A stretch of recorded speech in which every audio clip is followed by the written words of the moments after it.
அனைவருக்கும் வணக்கம். இன்று திருவாய்மொழியிலிருந்து ஒரு பாசுரம்.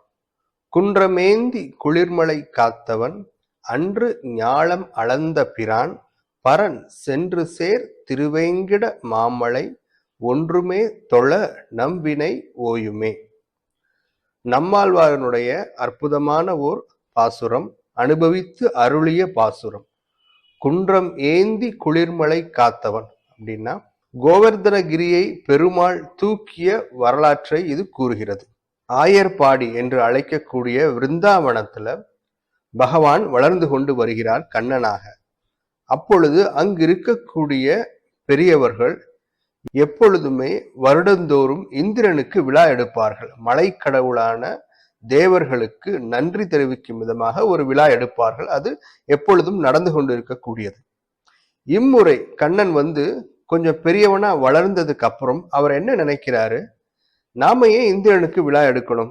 நமக்கு தேவையான எல்லா வளங்களையும் நலங்களையும் வழங்கக்கூடியது இங்கு இருக்கக்கூடிய இந்த கோவர்தனகிரி மலைதான். அதுதான் நமக்கு தேவையான மூலிகைகளை வழங்குகிறது, உணவுக்கு தேவையான பழங்களையும் காய்களையும் வழங்குகிறது. குறிப்பாக நம்முடைய மாடுகளுக்கு, ஆணிரைகளுக்கு தேவையான மேய்ச்சலுக்கு தேவையான அபரிவிதமான நிலங்களை வழங்குகிறது.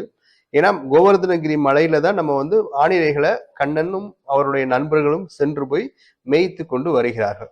இப்படி எல்லா விதத்திலையும் நமக்கு பயன்பெறக்கூடிய இந்த கோவர்தனகிரியை வணங்குவதை விட்டுட்டு நாம ஏன் போய் இந்திரனுக்கு நன்றி தெரிவிக்கணும் அப்படின்னு சொல்லி கண்ணன் சொல்றாரு. இதற்கு பலரும் ஆதரவு தெரிவிக்கிறார்கள், எதிர்ப்பும் தெரிவிக்கிறார்கள். இப்படியாக கண்ணன் பேச பேச சரி வேறு வழி இல்லை, நம்மளும் இந்த முறை கிருஷ்ணன் சொல்றதே கேட்டுருவோன்னு ஊர்ல இருக்க எல்லாரும் முடிவு செய்து கோவர்தனகிரிக்கு பிரார்த்தனை செய்யறாங்க. அதற்கு பூஜைகள் செய்கிறார்கள். இது இந்திரனுக்கு தெரிந்த உடனே பயங்கரமான கோபம் கொண்டு, அது எப்படி இத்தனை வருஷமா எனக்கு நீங்க பூஜை செய்து கொண்டிருக்கிறீங்க, இன்னைக்கு கிருஷ்ணர் சொன்னான்னு உடனே மாத்திட்டு கோவர்தனகிரிக்கு போய் பூஜை செய்றீங்களே அப்படின்னு பயங்கர கோபம் கொண்ட இந்திரன் வருணனை அனுப்பி பயங்கரமான மழையை ஆயர்பாடியின் மீது, விருந்தாவனத்தின் மீது பொழிய வைக்கிறார். இதுதான் அந்த சரித்திரம். நம்ம ரொம்ப ஷார்ட்டா பார்த்துருக்கிறோம். இப்ப பயங்கரமான மழை பொழிகிறது அப்படின்ன உடனேயுமே என்ன ஆயிடுச்சுன்னா, அங்க இருக்கக்கூடிய ஆணிரைகள் பாதிக்கப்படுகின்றன. குறிப்பாக மக்கள், சிறுவர்கள், சிறுமியர்கள், பெண்கள் எல்லோருமே அந்த மழை வெள்ளத்தினால பாதிக்கப்படுகிறார்கள். உடனே கண்ணன் என்ன பண்றாரு, கோவர்தனகிரியை தன்னுடைய சுண்டு விரலாலை தூக்கி எல்லோரும் வாங்க, இந்த மலையின் அடிவாரத்தில் வாங்க அப்படின்னு கூட்டிட்டு போய் மலைக்கு கீழே எல்லோரையும் நிப்பாட்டி, அந்த கோவர்தனகிரிக்கு கீழே நிப்பாட்டி அவர்களை காத்து அருளுகிறார். இதுதான் இந்த குன்றம் ஏந்தி குளிர்மலை காத்தவன்.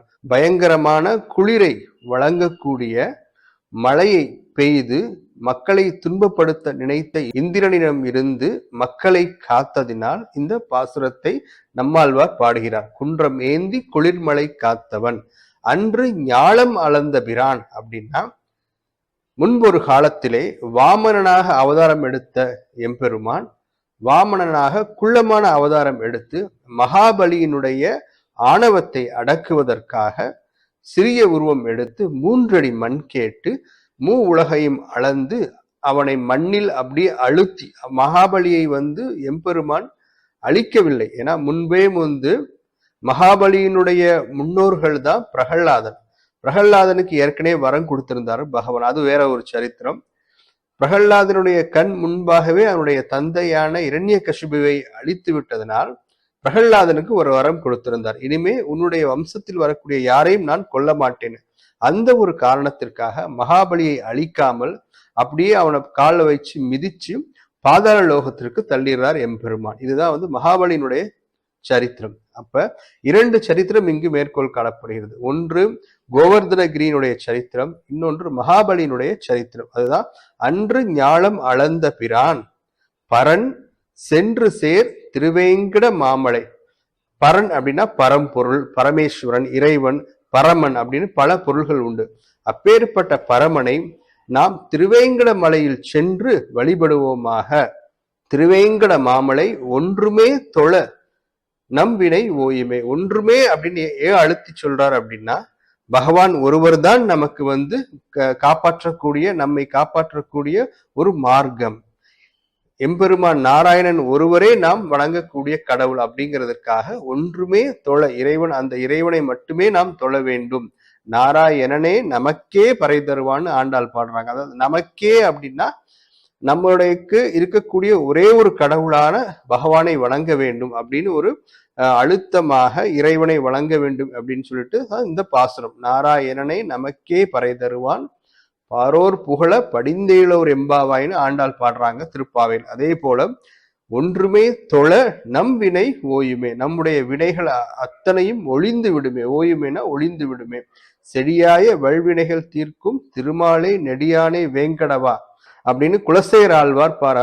அது போல நம்முடைய வினைகள் அத்தனையும் எம்பெருமானை வணங்கும் பொழுது தொலைந்து விடும் அப்படின்னு இந்த பாசுரம் நமக்கு சொல்லுது. குன்றம் ஏந்தி குளிர்மலை காத்தவன் அன்று ஞாலம் அளந்த பிரான் பரன் சென்று சேர் திருவேங்கட மாமலை ஒன்றுமே தொழ நம்பினை ஓயுமே அப்படிங்கிற ஒரு அற்புதமான திருவாய்மொழி பாசுரத்தை நாம் இன்று அனுபவித்தோம்.